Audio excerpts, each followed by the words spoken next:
All right, and my colleague Deepika Mehto is joining me live from the newsroom.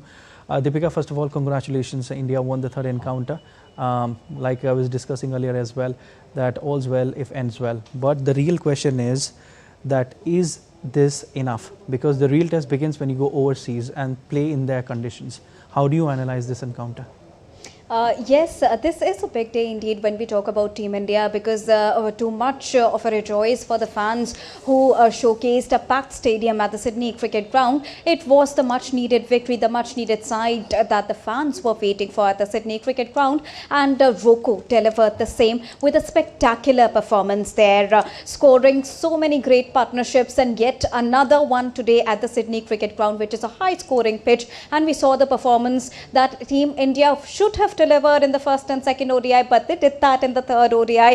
However, questions, as you said, remains still there, that is that enough? That the coach needs to now analyze that what went wrong, as we were discussing earlier as well. Yes. That what went wrong in the first and second ODI when we talk about the bowling and the batting lineup, and how balanced or how imbalanced are both the units. What we saw today, the partnership, the kind of performance that Rohit and Kohli, Roku, delivered today. Rohit hitting his 33rd ODI century, 6th against Australia, and 50 overall century in all the formats, and becoming one of the most successful players. And the partnership, the kind of partnership we saw, and the ducks you were talking about, that was seen from Virat Kohli earlier, but now fast forwarding it to the day today when the fans are super delighted to see Virat Kohli in action. And once again, both of them thanked the Australian fans for their continuous support, and Virat Kohli also said that he feels like home only whenever he's playing in Australia, and that is also one of his favorite grounds. Now, what happens next in the T20Is remains to be seen, because